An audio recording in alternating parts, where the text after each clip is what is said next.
Babu hukmid dain. Bab hukum zakat piutang. Di dalam bab ini ada 3 pembahasan yang kita fokuskan. Yang pertama, rincian penetapan zakat piutang. Kata Ibnu Qudamah rahimahullah, kata beliau, "Wa man kana lahu dainun ala mali aw malun yumkinuhu khulafahu kal majhudi alladhi lahu bayyinah ya wal maqsub alladhi yatamakkanu min akhdhihi fa alayhi zakatuhu idza qabadahu lima madha." Jadi pada zakat piutang ini Ibnu Qudamah memberi rincian. Yang pertama dilihat orang yang mengutang ini. Ya. Orang yang mengutang ini mali atau tidak. Jadi kata Ibnu Qudamah, "Man kana lahu dainun", siapa yang punya piutang milik dia, ala mali, dipinjam oleh seorang yang mali. Mali ini artinya dia punya kemampuan ya. Saya pinjamkan misalnya uang saya 10 juta kepada si A. Dan si A ini pedagang, dia pakai berdagang.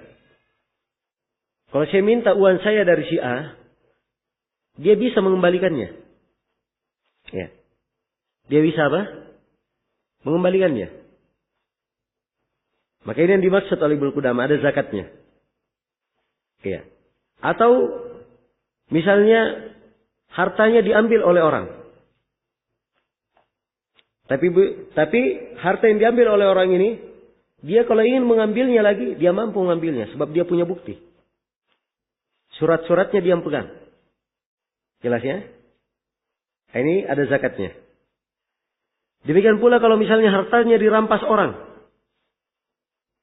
Dan dia mampu untuk mengambil harta itu. Menuntut kembali.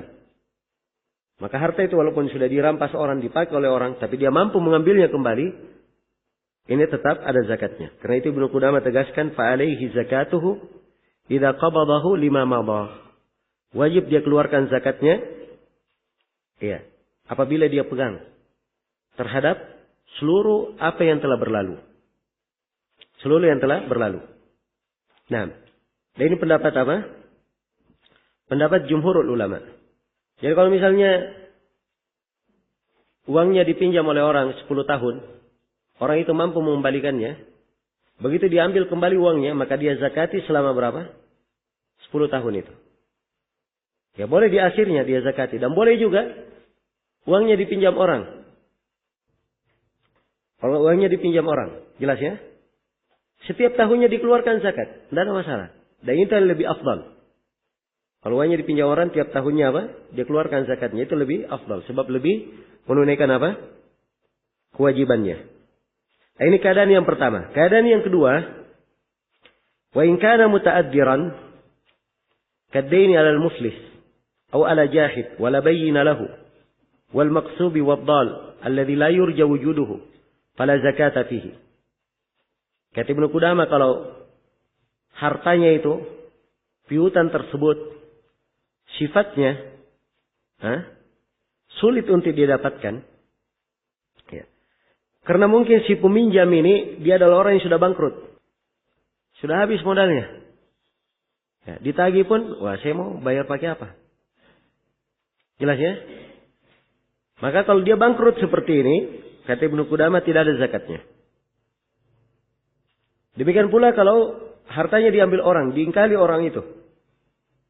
Oh siapa bilang, kamu berikan kepada saya 50 juta, apa buktinya? Ya. Dan orang yang tidak punya bukti, maka ini tidak ada zakatnya. Demikian pula kalau barangnya dirampas atau barangnya hilang. Dan barang itu tidak diharapkan lagi kembali. Ya, jelas ya? Jangan sampai ada yang hilang. Duitnya 100 juta. Kalau masih diharapkan kembali. Dia keluarkan zakatnya setiap tahun. Tidak. Sebab ini sudah tidak diharapkan apa? Kembali. Baik. Maka kata Ibnu Qudamah, fala zakata fihi, tidak ada zakat di dalamnya. Dan ini yang dipegang oleh jumhurul ulama ya. Apa dalilnya tentang hal ini? Ya. Dalilnya kembali kepada ketentuan umum zakat. Bahwa zakat itu dibebankan pada harta yang dia miliki. Ya. Jelas ya? masalah kepemilikan. Karena itu syarat kewajiban zakat ada kepemilikan. Sekarang orang yang berhutang ini, kalau orang yang memiliki piutang, kalau piutangnya pada orang yang mampu mengembalikannya, seakan-akan harta itu masih di tangannya, sama saja. Karena kalau dia ingin ambil, bisa diambil. Karena itu diwajibkan zakat oleh para ulama. Jelas ya? Berbeda dengan harta yang terhadap orang yang sudah bangkrut atau hilang hartanya. Ini harta tidak di tangannya lagi. Seakan-akan bukan lagi kepemilikannya. Karena itu tidak diwajibkan zakat oleh para ulama. Jelas ya? Ini pendapat insyaallah ta'ala yang paling dekatnya. Hanya saja kalau misalnya, ya ada seorang yang berhutang ke saya, dia berhutang 100 juta, bangkrut. Ya. Jelas ya?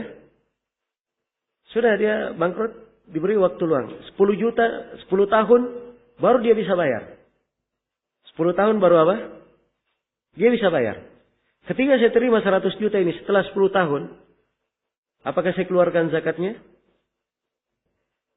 Jawabannya, iya dikeluarkan zakatnya. Hanya saja berbeda pendapat para ulama berapa banyak zakat yang dikeluarkan. Apakah dikeluarkan untuk 10 tahun atau untuk sekali saja? Dan yang benarnya bahwa hanya dikeluarkan sekali saja, untuk satu kali. Ya sebab ini barang baru dia terima apa? Tahun itu. Iya. Dan ini pendapat yang dikuatkan oleh Syekh Ibnu Utsaimin rahimahullahu taala dan Syekh Muhammad bin Abdul Wahab rahimahullahu taala. Yaitu madhab di salah satu riwayat dalam madhab Hambaliyah dan itu adalah madhab Imam Malik rahimahullah. Jadi dari sini saya simpulkan dulu bahwa zakat pada piutang, zakat piutang itu dibagi apa? Terbagi dua hukumnya. Piutang ini kalau bisa didapatkan, bisa kembali, atau piutang tersebut pada orang yang mampu mengembalikannya, tetap dikeluarkan zakatnya.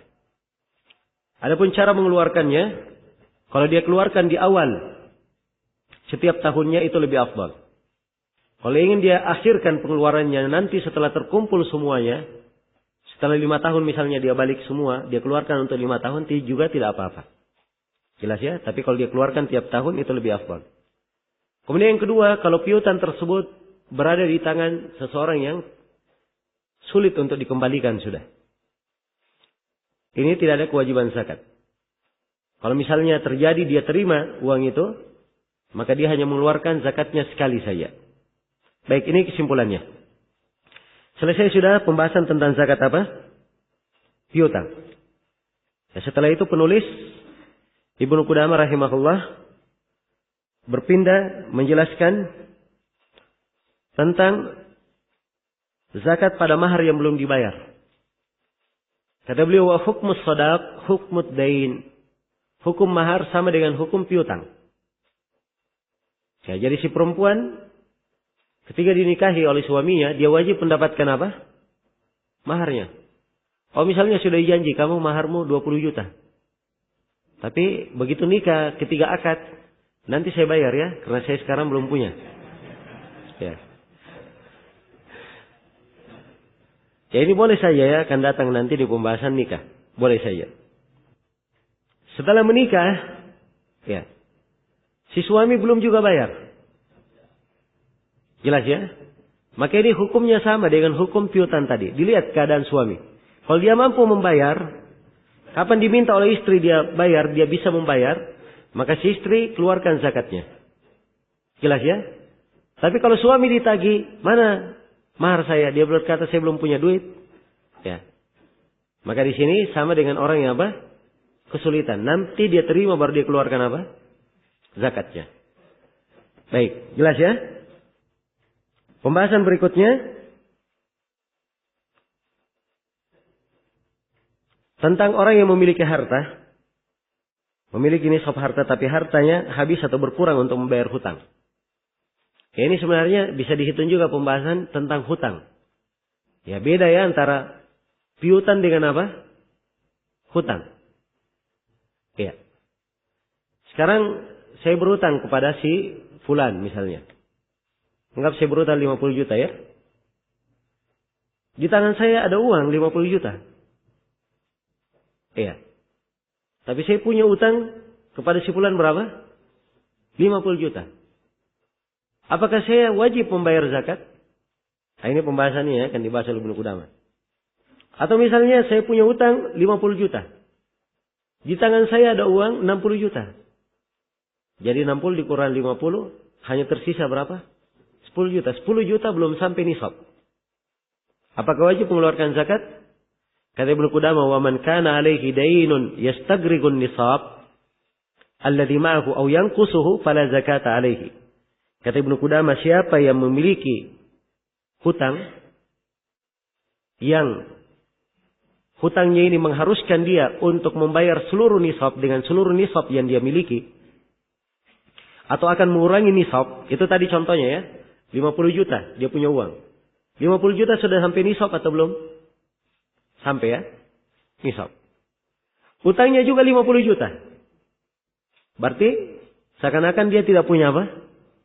Uang sama sekali. Ya. Itu maknanya ya, yastagrikun nisab, habis nisabnya. Au yanqusuhu atau berkurang. Ya. Dia punya utang 50 juta. Apa? Dia punya utang 50 juta. Dia punya uang berapa? 60 juta. 60 juta sudah sampai nisab. Tapi kalau dia bayar utangnya hanya sisa berapa? 10 juta, dan 10 juta belum sampai nisab. Kata Ibnu Qudamah, fala zakata alaihi fihi. Tidak ada zakat padanya dalam hal itu. Dan ini pendapat, salah satu pendapat di kalangan ulama. Ada pendapat yang kedua, dan pendapat yang kedua ini lebih kuat. Bahwa seseorang tatkala memiliki harta, sepanjang harta itu berada di tangannya, walaupun dia punya hutang pada orang lain, menanggung hutang terhadap orang lain, ya, maka harta yang ada di tangannya ini tetap wajib apa? Dia zakati. Ya, dan ini dalilnya diambil dari dalil-dalil umum, kewajiban zakat pada harta yang ada di tangan. Jelas ya? Baik. Karena itu, kalau misalnya ini keadaan kebanyakan para pedagang ya, pedagang ya banyak ya, perputaran bisnisnya banyak. Ya. Kadang sampai 100 juta, sampai 1 M. Ya, tapi banyak dari hutang. Ya, dari barang orang, modal orang, kan begitu. Ya, berapa barang yang dikeluarkan? Maka sepanjang yang dihitung, yang dikeluarkan adalah apa yang di tangannya saat itu. Dihitung semuanya. Kalau misalnya barang yang ada di tangannya semuanya 500 juta, walaupun dia punya hutang, maka 500 juta ini tetap dia keluarkan apa? Zakatnya, sebab berada di tangannya. Ini pendapat yang lebih kuatnya, dan ini lebih hati-hatinya, dan ini yang difatwakan oleh kebanyakan ulama kita di masa ini. Dan difatwakan oleh Syekh bin Baz, Syekh Ibnu Utsaimin, dan selainnya. Jelas ya? Baik, selesai sudah pembahasan tentang zakat hutang. Iya. Terakhir pembahasan tentang babu zakatil urud. Bab zakat barang niaga. Ada 5 pembahasan atau ada 7 pembahasan di dalam bab zakat barang niaga ini. Atau ini kita undur aja ya, nanti insyaallah kita lanjutkan di sesi berikutnya. Ya, saya usahakan nanti saya masuk jam 9:30 ya. Baik, untuk sementara saya cukupkan sampai sini. Subhanakallahumma bihamdik, asyhadu an la ilaha illa anta, astaghfiruka wa atubu ilaik. Walhamdulillahirabbil alamin.